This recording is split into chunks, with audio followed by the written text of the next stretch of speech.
Pernahkah Anda bertanya-tanya mengapa ada orang yang begitu berbakat dalam musik atau berbicara di depan umum atau memiliki kemampuan luar biasa di dalam memimpin? Apakah semua ini adalah karunia rohani atau hanya sekedar talenta alami? Apakah setiap orang Kristen memiliki karunia rohani atau hanya orang-orang tertentu saja? Pada episode kali ini, kita akan membahas perbedaan antara talenta dan karunia rohani berdasarkan Alkitab, khususnya dari 1 Korintus 12.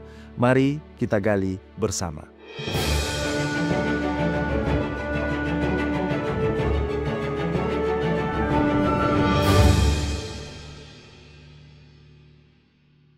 Apakah benar karunia rohani berbeda dengan talenta? Banyak orang berpikir bahwa talenta dan karunia rohani adalah hal yang sama, tetapi Alkitab menunjukkan perbedaan yang jelas. Talenta itu adalah kemampuan alami yang diberikan Tuhan kepada semua manusia, baik orang percaya maupun orang yang tidak percaya. Talenta seringkali diwariskan secara genetik atau dikembangkan melalui latihan dan pengalaman. Sementara karunia rohani, di sisi yang lain, adalah pemberian khusus dari Roh Kudus yang diberikan hanya kepada orang percaya untuk membangun gereja dan memuliakan Tuhan. 1 Korintus 12 ayat 4-6 menegaskan bahwa ada berbagai karunia, tetapi satu Roh yang memberikannya. Apakah ada persamaan antara talenta dan karunia rohani? Nah, meskipun berbeda, ada beberapa kesamaan antara talenta dan karunia rohani. Yang pertama, keduanya berasal dari Tuhan, menurut Yakobus 1 ayat 17.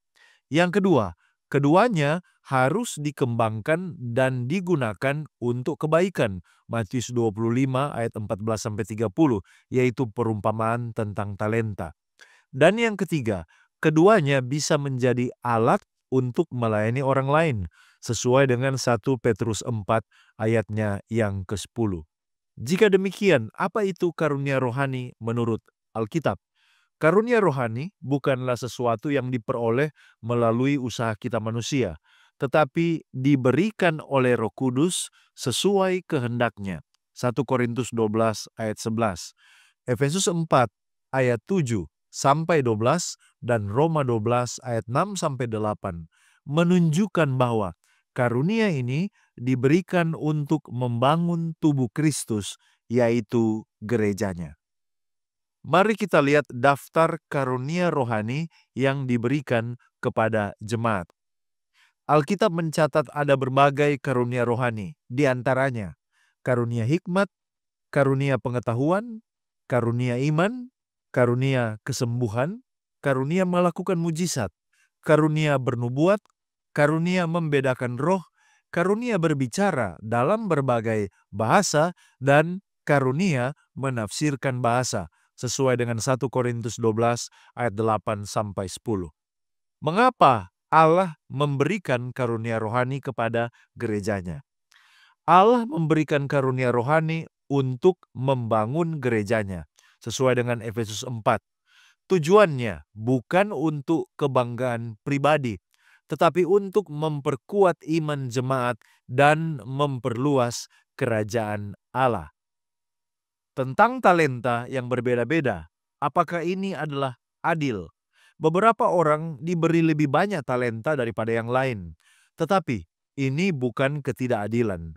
Tuhan memberikan kepada setiap orang sesuai dengan kapasitasnya. Kalau kita baca di dalam Matius 25 ayat 15. Yang penting bukanlah jumlahnya, tetapi bagaimana kita menggunakannya untuk kemuliaan Tuhan.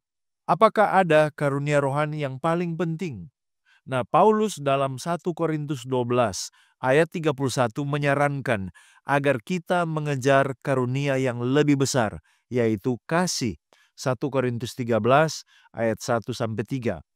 Tidak ada karunia yang tidak penting, tetapi semua harus digunakan di dalam kasih. Apakah semua anggota gereja harus memiliki atau memburu satu karunia tertentu. Beberapa gereja menekankan bahwa semua orang harus memiliki karunia tertentu, seperti berbahasa roh. Namun 1 Korintus 12 ayat 29-30 jelas menyatakan bahwa tidak semua orang memiliki karunia yang sama. Gereja memerlukan keberagaman karunia untuk berfungsi secara efektif. Apa yang akan terjadi jika karunia yang diberikan kepada saya tidak digunakan? Seperti dalam perumpamaan talenta di Matius 25 ayat 24-30. Jika kita menolak menggunakan karunia kita, kita akan kehilangan kesempatan untuk menjadi alat di tangan Tuhan. Bisakah karunia rohani yang ada pada saya ini berkembang? Jawabannya adalah ya. Karunia rohani dapat dikembangkan dengan berbagai cara. Yang pertama, apabila kita bertumbuh dalam hubungan kita dengan Tuhan.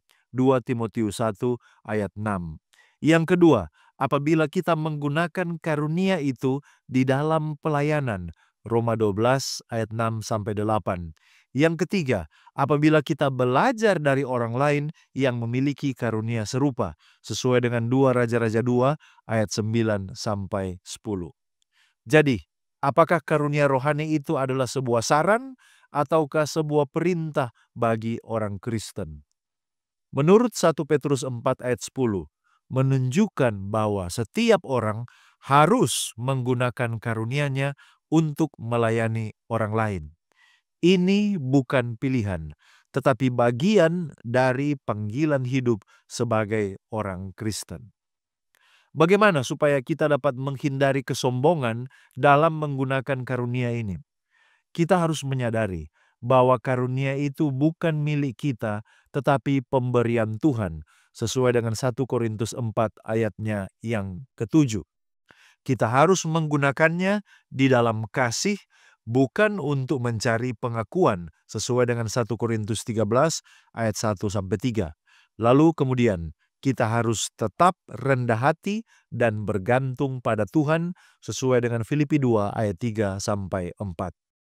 Sebagai kesimpulan, setiap kita telah diberi sesuatu oleh Tuhan, entah itu talenta alami atau karunia rohani. Pertanyaannya adalah, apakah kita akan menggunakannya untuk kemuliaan Tuhan? Marilah kita bertanya kepada Tuhan, apa yang Engkau ingin aku lakukan dengan apa yang telah Engkau berikan kepadaku? Dan marilah kita setia dalam menggunakan karunia dan talenta kita untuk membangun gereja dan membawa lebih banyak jiwa kepada Kristus. Sekian dari saya, mari kita menggali firman Tuhan untuk memperluas wawasan dan mengharapkan terjadi pertumbuhan kerohanian. Jika Anda merasa diberkati dan dicerahkan oleh pembahasan ini, silakan bagikan video ini kepada orang-orang terkasih. Kita akan berjumpa kembali pada episode berikutnya hanya di Depth Inside Growth. Tuhan Yesus memberkati.